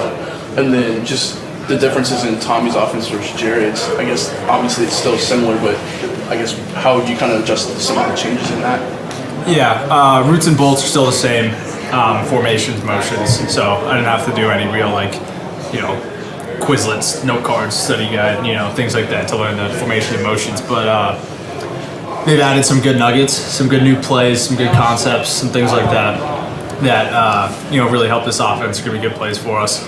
And also slim down some things that, were a little extra weight or things we didn't use all the time. So just keep things linear and, keep it all compact and easy for us to go out there and operate. And then you saw the offensive line grow last year. I guess, have they taken a step forward this spring so far? Yeah. I don't know if you guys were here for practice. Yeah, we hit a big run, like first play team. They got counted. It looked awesome. So those guys work their tails off every single day. They work unbelievably hard, and it shows on the field. I mean, the man just like I'm just doing my job. He's so comfortable. Like he knows, like from an experience standpoint, like, hey, people are still trying to play catch up, and I know everything. So yeah, I mean, and it's like this man whole thing is about staying healthy. All this stuff that he been through it. He like, man, I'm making some good decisions and stuff, but this ain't what I'm being evaluated off of for real. Right. My health is what I'm being evaluated off of. So I'm gonna get these little packages, but like, hopefully he can get into a routine of throwing it more. But it's just hard when you in packages. How do you even implement that into a game? I don't know. Because if I'm Sam, I'm like, shit, you're never getting plays. Right. I'm not playing bad. Are you crazy?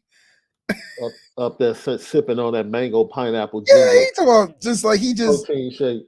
I mean, dude, he's just comfortable. Like on the clipboard, man. You just too comfortable. Yeah. Y'all you ready? You missed the battle. Go watch his first spring press conference last year and watch his body language and compare it. He's a totally different kid, bro. You're like, man, he's a totally different kid. He really is. A kid that won his chance that just is tired of the waiting and the constant preparing and the process of getting healthy. And he's like, bro, this is not reinventing the wheel. I know this stuff now. Give me you bringing in this man Sam. I'm just like, good grief. Yeah. Hey, Tyler, Sam Hartman said he's been learning a lot from you. How do you take that? Sam's selling himself short. He doesn't need my help. Sam's done like an unbelievable job of getting himself prepared from the moment he got here. Works his tail off. He's always in the building, studying all the time. So he doesn't give himself enough credit. He works his butt off, and I learned from him just as much as what he said. So. Tyler, tomorrow we'll see you in the fundamentals, but can you tell us where you're at mentally and your focus coming into spring? Yeah, I feel good. Feel like I don't have much to lose. So it's a good mindset to have, and just go out there and have fun. Don't have much to lose. You only say that when you're not starting. Well, Gino already let the cat out the bag. Yeah, Gino already let us know how the order is. You're going to get your little plays when you get your plays, but you ain't starting no game, and Tyler, no, he said, I ain't got nothing to lose. I ain't starting. So it's like, I ain't got to have the weight of the team on my shoulders. And if I get in, it's like, I do good, cool. If I don't, I'll get in again at some point. Like, it's unfortunate because you don't want to see that at the leadership position. You want him to be more, this is my, and they going to ride behind me. Yeah. I mean, it works in college football. Yeah. This ain't the NFL. You ain't getting paid just like he getting paid, just like you trying to get paid. Yeah. So this comfortable, we're just buddy and sharing Quizlets and hand cards and notes. No, be like, yeah, he learning some stuff, but I would focus it back on the competition if there is one. Yeah. I mean, yeah, he making some throws, but I'm showing him what it looks like on the field. Because I'm sure Sam's studying a lot because he don't know. And he has the expectation of winning 3 games. So his ass better be studying every day. Because he's the starter. Tyler needs to be ready when he needs to be ready. And it's just, it's too chill for me personally. Yeah. But when you're in that position, you can't do nothing. Well, just ball out. Just ball out. Just ball out. Let cats know, like, oh, I'm here. Oh, I'm here. Believe that. Yeah, but being Mess this like around if like you want to. like D-Rock Irish said, being the easy rider, you gonna keep riding the bench easy. I'm telling you that if that's cool, because Notre Dame will let you ride the bench. Oh yeah, you want to ride the ride it Yeah, all the way to your degree. that's a pretty good degree too. So hey, It's a good but listen, y'all need to get a little masculinity. I call it raw masculinity in there. Raw masculinity in there. It can only be one top dog. Like your house, Shaun. There's only one top dog in the house. oh, that's a fact. You That's a got fact. respect for Now, everybody that's top involved dog with it. does not mean boss, It don't mean ball, but it's especially only when you're one. married. But it's only one top dog. It's only one. I'm the And top dog. if another dog come in, it's just gonna be a problem. Absolutely. It Absolutely. just can't exist. No. So in the quarterback room, it's the same thing. It's only one top dog. All this, That's right. yeah, I'm lotioning his back. He's lotioning my back. That's right. Check it. No, Yes. that's not gonna win no games. I don't want that. Yeah, I ain't gonna hold hands out there now. Yeah. So I don't like that part of Tyler Buckner because he's kind of always been like that. Yeah. But damn, look at the results. You've been getting the buddy packages. Facts. You've been getting the sidecar of the vehicle. Yeah. And you're cool with that. So if you're cool, Gino cool to talk about it, Marcus Freeman cool to tell you mid-season we bringing somebody better, Tommy cool enough to leave you hanging. So you're cool with it. I'm cool with it, I guess. I don't know. Oh man. Talk about comfort level. Sam Hartman. What is your comfort level, man, transitioning with all the changes? Taking steps in the right direction, but still learning a lot. Still, kind of trying to lose, the old stuff, or forget the old reactions and kind of take in the new ones. But it's been great. They're patient with me when I make my mistakes, and the guys up front are, they get on me at sometimes for not saying something right, or my verbiage is off. But it's been great. It's been a great transition. It's been really cool to just be a part of, and there's a lot of intensity in practice, defense and offense, and the guys up front have it's just been cool to kind of get in the huddle and spit some words out and play some football. I think that's been the best part of it. Comfortability or not, it's great to just have pads on and be out there. See, he looks a little frazzled. Like, man, I've been getting my ass whooped today. Definitely not as comfortable as Tyler. Tyler, like, man, look, I'm just sipping lemonade with the guys. We're about to go hang out tomorrow, whatever. Sam, like, look, bro, I'm learning, but damn, it's real intense. And I'm trying to learn. I'm trying to get over that Wake Forest. I'm on this new Notre Dame turf, and man, they working with me. They patient, and you can tell the hair look like he been up for a couple nights, trying to jam pack info. He got to lead the team, so you can tell he's stressed the right way. I would love if Tyler was a little stressed that way, but Sam is definitely in a position where he knows where he's got to be productive at, and he's taking accountability as to being open and saying, look, I don't know all the stuff yet, but they've been a great team working with me, trying to get me going. And, I think that's good for Sam to go through this now. But by fall camp, we would love to see him back in the clean, have his hair right. And because he was clean when he came in. I like that he look a little frazzle, razzle dazzle right now. It just shows that stress test is being in place. It needs to be. You just finna slide up here from old greasy old Wake Forest, and then you finna rock the house. No, we gotta get put through the gauntlet. And so I think it's good for Sam. We definitely saw him put through the gauntlet in that pressure period on Saturday. That's right. Because when the season coming, and that pressure really coming, I don't want to hear nothing. So yeah, Marcus Freeman and Al Golden put him in the fire on Saturday. Yeah, and it's good to see, and I'm glad Sam got to experience that. But man, I would love if Tyler Buckner would view that as an opportunity to be like, maybe Sam's not ready yet. Maybe you go in there, since you know every damn thing already, maybe you go in there and just ease the ties. Like you going in that press conference, going in there, just ease the ties, make a couple plays. But you so used to wanting to be working for Amazon and delivering packages instead of being the main guy. It's just, come on, Tyler. Like, I want you to play. That's funny. You want to play when they tell you to. And it's just, I was never like that. That's why I had a lot of conflicts with Denbrock and Kelly, and because I'm like, I don't like this situation. So I think Tyler Buckner would be a great help, like Gino said, but I don't want him to help. I want him to lead the team. And obviously, the natural order has it where Sam looks like he's going to be the starter. But Sam's getting stress tests right now in the spring, and he should, and that should prepare him for the fall in the right way. And we're going to hit the fall with a quarterback that is ready to play for us, with us, and the guy's got his back. So not only is he learning, but he's gaining respect from the O-line. He's gaining respect from the receivers, the coaches, staff, on his progression on the day-to-day. Tyler Buckner's already got the things that Sam's going through. So Tyler Buckner has to raise his own expectation, in my opinion, for himself.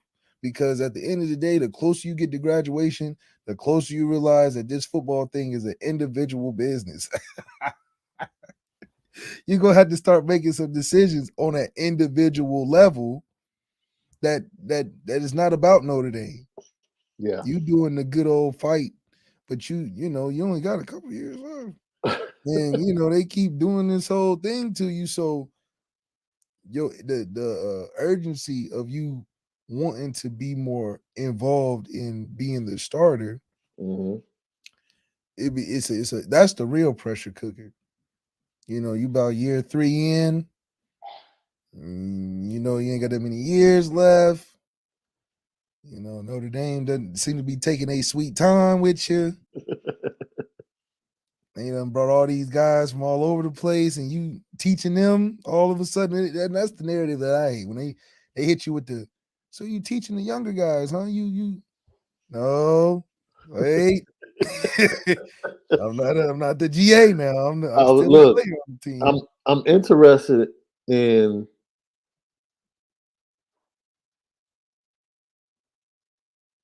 Tyler is very well liked and respected, of course, by his teammates. Is there potential for this to turn into a Kaiser Zaire situation in the locker room? No, I think the team understands that our situation was different, me and Deshaun's, but I think how I'm looking at Sam and Tyler Buckner's position is Tyler is very accepting of the situation, like how he appears with So everything. Tyler is not you. No, he's definitely not me at all. So it's like, if you cool with all this stuff going on, okay, like you seem to be quite fine with things taking place, and when natural, opportunity shows itself, you're gonna take advantage, and I'm okay. From the short time that we bonded as bros, I already know you were probably in the office with whomever trying to explain the situation. Oh yeah, and dude, your rebuttals probably were like kicks to the groin. Yeah, because it's like it's dude, obvious. It's like you're not making sense. No, you just said this, but here are the facts. Only time I didn't say anything was the when we were doing the who's gonna start for the Texas game the second year. It was just the whole thing was like, what is this, a setup? I thought Adams, what's his name? Ashton Kutcher was gonna jump out the closet on some punk, because it was unbelievable. It was I got up and left. I was like, I'm not dealing with this. This is crazy. Like, this is a week before the game. You done went the whole spring, the whole fall, came talking about you don't know what you want to do.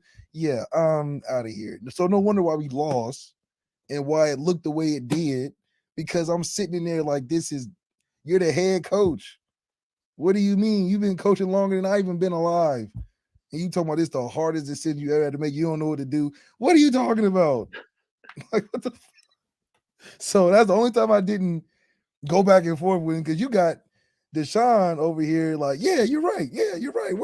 We're just as good as each other. I should just be playing. Like, I'm like, what? So yeah, it was a crazy season that because of that meeting, like it was just a total. We're not. That just sent it off. So Tyler definitely didn't have a conversation like that, because I would have been upset in the midseason. I'm like, Marcus, what you talking about? That kind of Marcus had told you, like, yeah, we going to the portal. Yeah, I would have been like, I was like, Coach Freeman, I almost called you Marcus. What are you talking about now? You searching, the season ain't over yet. You know, you don't want to be back. You know I got years left. Man. So once that was cool, I was like, man, he just wanted. That's why he's well liked and respected, because he's cool with everything. Cool with everybody. Yeah. He ain't upset about nothing. It's cool. So Mr. Steal Your Girl, aka TB. he might steal your girl. Yo, Sam Hartman said he's still dealing with under center and footwork and all of that stuff left. Did it. The only time we ever did it was victory formation. So, you know, those are pretty low stake center quarterback exchanges. So yeah, it's just definitely a learning curve for me. And you know, Gino's been great with kind of working with me before, after practice, on our off days, as much as I can. Been working with the backs, working with the center. But you know, it's going to come with time. It's just a lot of just reps and rhythm, and you know, getting a feel for which ways, you know, forward and backwards. And but it's been cool. You know, it's a different part of the game that I haven't really experienced. So it's been kind of fun, and really Tyler's, I feel like, has a mastery at it. So it's been fun to learn from him, watch him. You know, he's a lot more smooth than I am. Admittingly, he's a lot better athlete than I am as well. So he's kind of got me on a lot of those. But it's been cool to watch, and you know, I watch his footwork every time. And that'd be nice, but we'll get there one day. Your faces are priceless. What is this man talking about?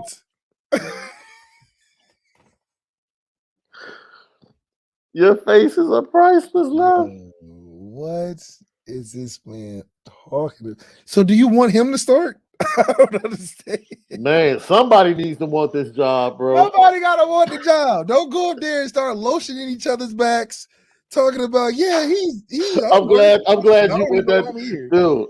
I thought I heard go back and be like, he ain't giving himself enough credit. He's really the mastermind. Man, both of y'all shut the hell up. Shut up. Shut up. Don't be talking about. Oh man, I thank you for going the direction you went after you said lotion, bro. Because I didn't know where you was at. I mean, they're lathering each other right now. Like, yo, okay, my dude, yo, just relax.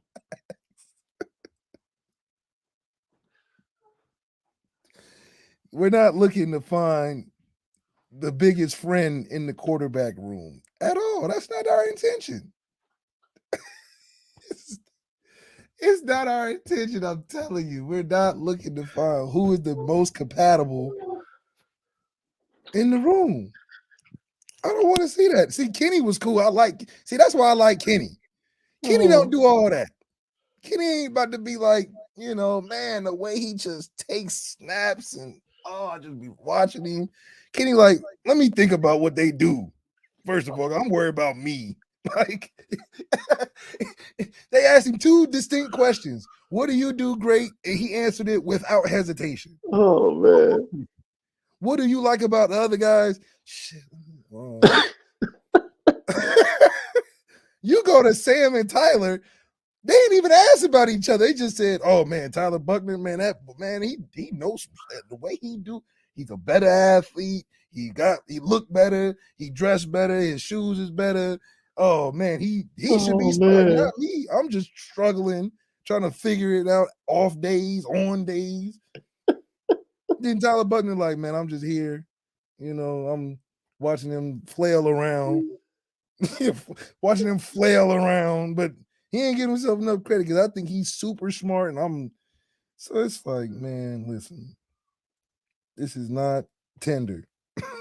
We're not trying to see who's compatible. Even Gino. Yeah, Kenny fits right in the room. So what? Who cares? Man. Give me who's the best in the room. Who the top dog? Kenny give me the only top dog vibes in the room because he didn't do all the embellishing. Let the coaches embellish. You know, you can say, yeah, I like the way, you know, boom, whatever. So basically, it's like, oh, Sam, like, man, what's going on with you? And, you know, being under center and all that, like, man, you know, my footwork, my you know, and all of a sudden this dude just took a Tyler Buckner detour. Like, yeah, man. just, what is Tyler watching you or something in the back? He said, don't forget about me. So I'm like, Sam, listen, I know it's tough, Dude, the fact that you say they are lathering each other, man. I had to get up. But I'm I had also this is also reflective of the coaching staff. You know, when you Oh, recruited Sam, man. he hasn't taken a snap on the center ever. Why are you making this man do this now? I'm thinking you recruiting him, especially if you're recruiting a 1-year guy. Do what the 1-year guy does best if you're gonna play him. I'm focusing everything on how do we transition you to be the best you for us in 1 year. We already decided we're not going with Tyler Buckner, so sticking to this whole system for what? You got a guy for 1 year to do 1-year job. You've already committed to him. And when you recruited him, you should have recruited this and looked at the film and be like, oh, this is strictly a non-under center guy. He even told you, he said, man, shoot, I've been in college for 5 years. The only time I put my hands under that center was for victory formation. Victory formation. And it's even crazier because they didn't have a lot of victories. Stop, man. So They did have some big. Come on, man. Sam is Stop. probably under 500 at his career at Wake No, Forest. Sam Hartman is not under 500 left. They just got good. You not too are long ago. bugging, Now I man. What is gotta look wrong at it. with you? Sam Hartman's record at Wake, it's got to be close to 500, if not under. I'm looking it up right now. You Yes, are we have to verify. When is Wake Forest been over 500 as a team? Stop. There you go. They were just The last couple years. It's been the last couple years. How many games this man won? I need to know. You are bugging, man. Where do you find the records at? He played in 18, 19. Yeah, he played when they were still a middle of the road team now. He played. He was injured in 19. So 18, 20, 21, 22. Right? Okay. You got 18, 21, 22.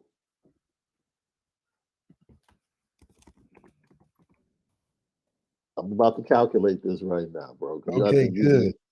You're being a little bit disrespectful. Oh, no, he made it. He made it to Notre Dame. They were 3-5 in 2018, right? Okay.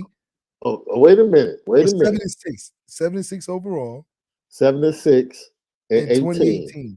But you said he was hurt in 2019. He was hurt. He was 8-19. He was hurt 19. They still went 8-5. So when 2020, 2020 was,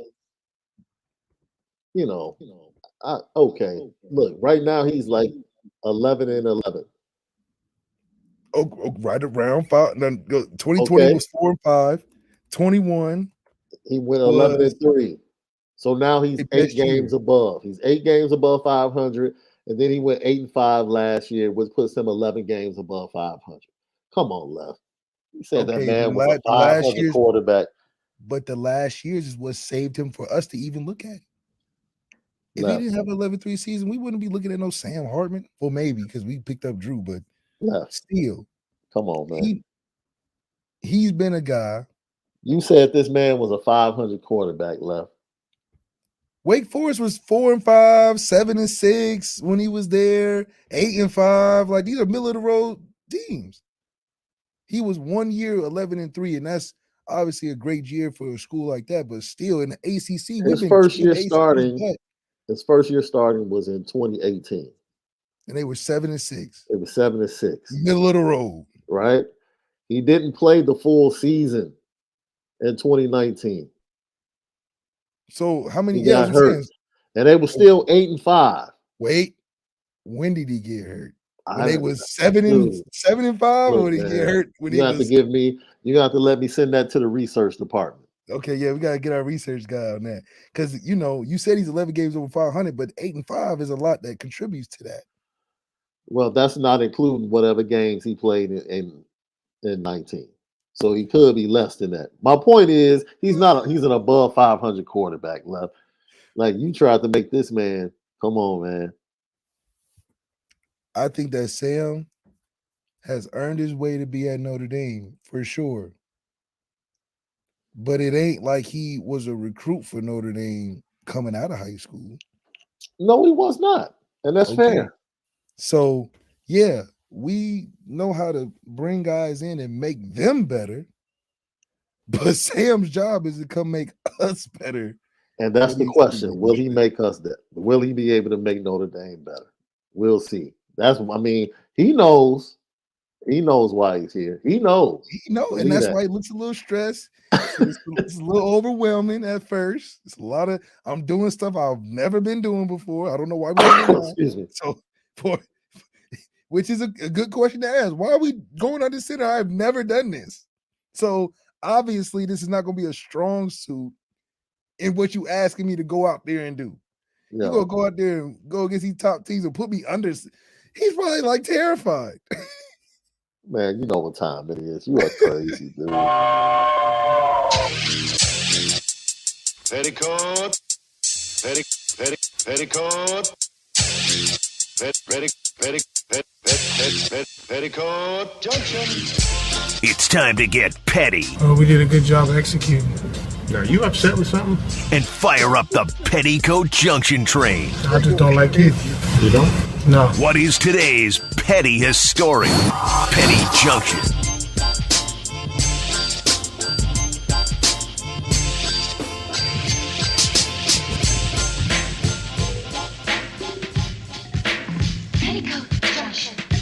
Petty Junction, pettiest story of the day, brought to you by Onora Whiskey, OnoraWhiskey.com, that premium American whiskey, OnoraWhiskey.com. Left. The chat goes crazy. Yeah, chat is going crazy right now. They're the best. Chat is the best, bro. Each and every day, we have the best chat in the world, off the rails. Look, I'm just going to put social media on the petty train for that. How they tried to blow this situation up last night, bro. Oh, man, it's over. like, stop overblowing stuff and allow kids to be kids and stop picking and choosing when you want to stand on your pulpit when it helps you out or helps your team out. You know, cats paint stuff on their fingernails and y'all upset. Hey, man. Well, the fingernail thing is crazy. You know, I agree with that. That ain't raw masculine energy. You painting on your finger for what? I got clear polish on my nails, bro. See, no, we not okay. That's taking care of yourself. Hey, you better be accountable for what you say. I'm just saying, I got clear polish on my nails, bro. You know, look, let's go back 10 years, Shaun. Let's just talk about. I'm just saying, based upon what you just said, you're trying to say I don't have masculine energy, bro. That's Shaun, what we're not just talking about said. that. They're not pink. Okay, all right. They ain't got no little. That's all I'm saying. They ain't got no characters on them. You ain't telling no stories about them. Come on, Shaun. Would you have a friend when you were growing up in high school that'd sit there and try to tell you a story about his painted fingernails? Absolutely not. And you know that.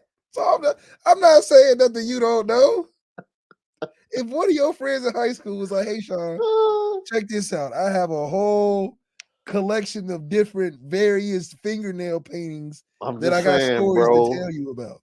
I said you got to be accountable for how your words come across. I'm just saying, bro. I'm sitting up here, you know what I'm saying, every 2 weeks. You know what I'm saying?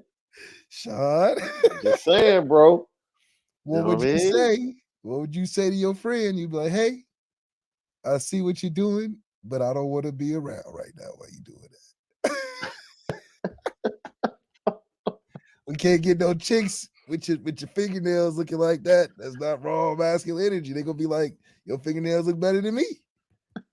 You know what I'm saying? You can't roll like that when you trying to go out and do your thing. You'll be like, you gotta explain, you gotta tell stories. Robert, I show no shame. The 2 ladies in my life, my wife and my daughter, you better believe. Stay pampered, stay nice. My hands, my feet. Man, they set up my massages for me. Yeah. At the spa I like. Nothing wrong with self-care. I'm a blessed man. Okay. Scripture says when a man finds a wife, tell him. Finds a good thing and obtains favor with the Lord. Don't be mad at me. Don't be I'm living in my favor. all day, every day. Thank you.